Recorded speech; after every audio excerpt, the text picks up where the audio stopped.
అంటే మీరు అన్నారు అంటే ఉత్తమ్ కుమార్ రెడ్డి గారి మార్పు జరగదు అని అన్నారు. అదేవిధంగా ఇక్కడేమో పెద్దగా మార్పులు జరిగే అవకాశం కూడా కనబడతలేదు. అంటే రాహుల్ గాంధీ గారు పగ్గాలు చేపట్టినప్పటికీ అంటే మీరు అనేది ఇంకొంత సమయంలో అంటే కాంగ్రెస్లోనేటువంటి అంటే వ్యవస్థీకృతమైనటువంటి మార్పులు జరుగుతాయి అంటారా, లేకపోతే దీంతోనే ఎన్నికలకు వెళ్ళే అవకాశం ఉందంటారా? అంటే ఇప్పుడు పార్టీ అధ్యక్షులుగా ఉన్నటువంటి ఉత్తమ్ కుమార్ రెడ్డి గారిని మేము ఎప్పుడు కూడా సీనియరు పెద్ద మనిషి అని చెప్పేసి ట్రీట్ చేయము. ఆయన ఒక యువకుడు, ఒక ఎక్స్ సర్వీస్ మ్యాన్గా ఉన్నాడు కాబట్టి ఫిజికల్గా ఎక్కడికంటే అక్కడికి పోగలిగే పరిస్థితులు ఉన్నాడు కాబట్టి మేమైతే సోఫార్ ఐఎమ్ కన్సర్న్ నేనైతే అన్నా అని పిలుస్తాను. అదేవిధంగా ఒక యువకునిగానే మేము ట్రీట్ చేస్తాము. కాబట్టి ఉత్తమ్ కుమార్ రెడ్డి గారిని కొనసాగించడంలో తప్పు లేదు.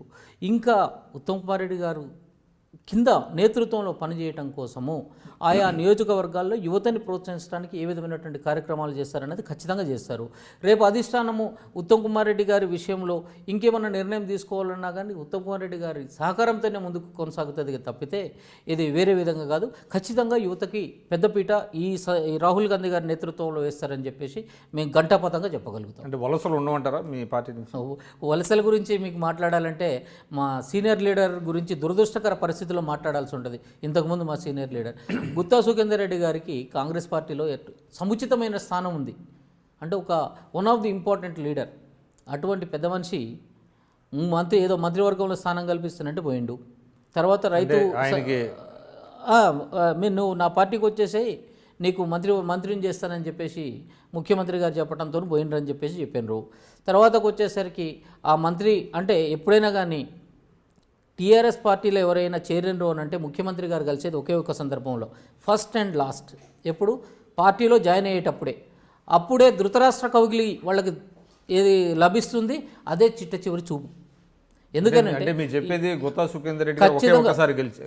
సుఖేందర్ రెడ్డి గారు ఆ విధంగా మంత్రివర్గంలో స్థానం అని చెప్పేసి కలలు కనుక్కుంటూ అక్కడికి పోయి తర్వాత రైతు సమన్వయ కమిటీలకి కన్వీనర్ అని చెప్పేసి మళ్ళీ ఆయన్ని శాంతపరిచి ఏది మంత్రివర్గంలో స్థానం పోయింది, రైతు సమన్వయ కమిటీలలో స్థానం పోయింది.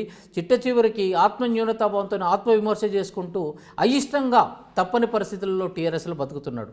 ఆయన ఎటువంటి మనిషి అని అంటే కాంగ్రెస్ పార్టీలో ఆయనకున్నటువంటి స్థానం ఏంది. ఇవాళ టీఆర్ఎస్ పార్టీలో ముఖ్యమంత్రి గారిని గెలవాలనంటే ఏది తెలంగాణ ముఖ్యమంత్రి గారిని గెలవాలంటే పల్లా రాజేశ్వర రెడ్డి లాంటి వ్యక్తి రికమెండేషన్తో పోయి కలిసే దుస్థితి ఉన్నది. ఒకటి రాజేశ్వర రెడ్డి గారి యొక్క పొలిటికల్ ఎక్స్పీరియన్స్ ఎంత, సుఖేందర్ రెడ్డి గారిది ఎంత, కాంగ్రెస్ పార్టీలో సుఖేందర్ రెడ్డి గారికి ఉన్న విలువ ఏంది, అక్కడ పోయిన తర్వాత ఆయనకు దిగజారేటటువంటి పరిస్థితి ఏంది, ఎన్ని గమనించినప్పుడు ఏ తెలివి ఉన్న నాయకుడు కూడా టీఆర్ఎస్ పార్టీ వైపు మొగ్గు చూపుతాడని అనుకోను. అందులోకి వలసకు పోవడానికి ప్రయత్నం చేస్తాడు, ఈవెన్ కల కూడా కనడని చెప్పేసి నేను భావిస్తున్నాను. అంటే గుత్తా సుఖేందర్ రెడ్డి గారు చాలా స్పష్టంగా చెప్పారు, అన్కండిషనల్గా వెళ్ళాను తప్ప నాకు ఎటువంటి పదవులు అనేటువంటిది వద్దు, అంటే ఆశించి వెళ్ళలేదు అని అంటున్నారు. మీరేమో డిఫరెంట్గా చెప్తున్నారు, ఆయనకు మంత్రి పదవి ఆశించారు, లేకపోతే రైతు సమన్వయ సమితిలోకి ఆయన రాష్ట్ర స్థాయిలో ఒక పదవిస్తారు, అది ఇదని అంటే మీడియాలో ఊహాగానాలు వచ్చినాయి అనుకోండి. సరే, ఒకటే వెళ్ళిన వాళ్ళు ఎవరు టీఆర్ఎస్లోకి వెళ్ళిన వాళ్ళు ఎవరు హ్యాపీగా లేరంటారు మీరు? ఖచ్చితంగా లేరు.